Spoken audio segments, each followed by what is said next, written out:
Bonjour les CM1, aujourd'hui c'est grammaire. On va parler de l'attribut du sujet et on va rappeler en même temps les fonctions qu'on peut trouver dans une phrase, celles qu'on a vues en tout cas pour le moment. Donc, si vous avez bien lu la leçon, vous avez vu que l'attribut du sujet, il servait à compléter, à donner une information sur le sujet. Alors, si je prends une phrase, on va rappeler les fonctions en même temps.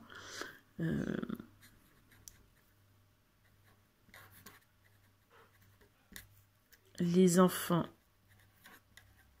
rangent leur case. Alors, je ne mets pas de S à l'heure ni à case parce que chaque élève n'a qu'une seule case. Alors, je cherche d'abord le verbe. Range. Et à chaque fois, vous le savez, depuis le début de l'année, on se pose la question, est-ce que c'est un verbe d'action ou un verbe d'état? Qu'est-ce que c'est la différence? Un verbe d'action, il va exprimer une action qui a été faite ou subie par le sujet. Là, les enfants rangent, c'est une action puisqu'on peut le mimer, on peut faire c'est quelque chose que l'on va faire. Donc, verbe d'action. Nous, on met VA ou VE habituellement. Le verbe d'état, on va prendre tout de suite un exemple. Les enfants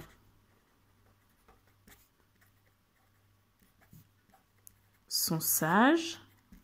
Un verbe d'état, on ne va pas pouvoir le mimer. Alors là, vous allez me dire, oui, je peux mimer la phrase. Oui, plus ou moins. Mais en fait, un verbe d'état, c'est comment on est à l'intérieur. C'est pas quelque chose qu'on va pouvoir forcément montrer. Et le plus facile, c'est quand même de les savoir. Les verbes d'état, ils sont dans la leçon, c'est être, devenir. Les enfants deviennent sages, par exemple. Paraître, sembler, demeurer, rester, avoir l'air, passer pour. Quand vous avez un verbe d'état, ça va changer les fonctions qu'on va trouver dans la phrase. Donc, j'ai trouvé mon verbe. Ensuite, je cherche mon sujet. Je pose la question. Qui est-ce qui range leur case, range sa case? Ce sont les enfants. Alors, nous, on entoure en bleu, vous savez. Et ensuite, comme on a un verbe d'action, je vais chercher ce qu'on a derrière. Les enfants rangent quoi? Leur case. Je suis obligée de le garder, donc je fais un bloc rouge pour montrer qu'on ne peut pas le déplacer. Et il est rouge parce qu'il est rattaché au verbe d'action. C'est un complément d'objet. Alors, les enfants rangent quoi? Direct. C-O-D. Si je devais dire à qui, à quoi, de qui, de quoi, ça aurait été un COI. Je passe à la deuxième phrase. Les enfants sont sages. Qui est-ce qui est sage? Les enfants, toujours. Donc ça, le sujet, pas de problème. Et là, je ne vais pas poser de questions. Quoi, à quoi, qui.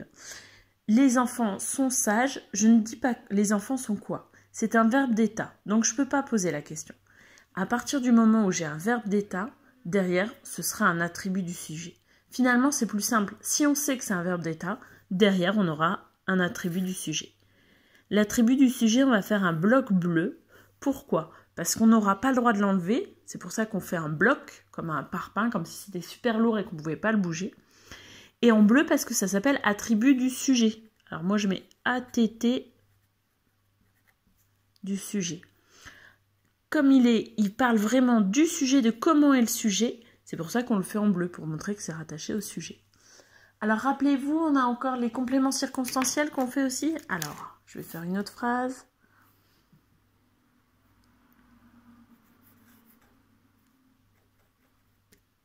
Hier, les enfants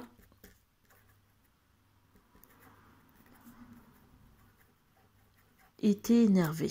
Et les parents ont dû avoir beaucoup de courage. J'aurais pu prendre un autre verbe d'état, j'ai pas pensé. Donc, évidemment, on retrouve être qui est un verbe d'état. Ensuite, qui est-ce qui était énervé? Les enfants, c'est le sujet. Donc, comme j'ai un verbe d'état, rappelez-vous, je ne pose pas la question qui, quoi, à quoi, etc. Verbe d'état, ça veut dire attribut du sujet. Les enfants étaient énervés. Je fais mon bloc bleu. Attribut du sujet. Et il nous reste le mot hier. Donc hier, lui, par contre, j'ai le droit de le bouger dans la phrase. C'est pas un bloc. Je vais le faire en nuage pour montrer qu'il peut, s'il y a du vent, il va aller d'un côté ou de l'autre. Et bien sûr, on aura reconnu que hier, ça répond à la question « quand ». Donc, c'est un complément circonstanciel de temps. Quand est-ce que ça se passe? Hier.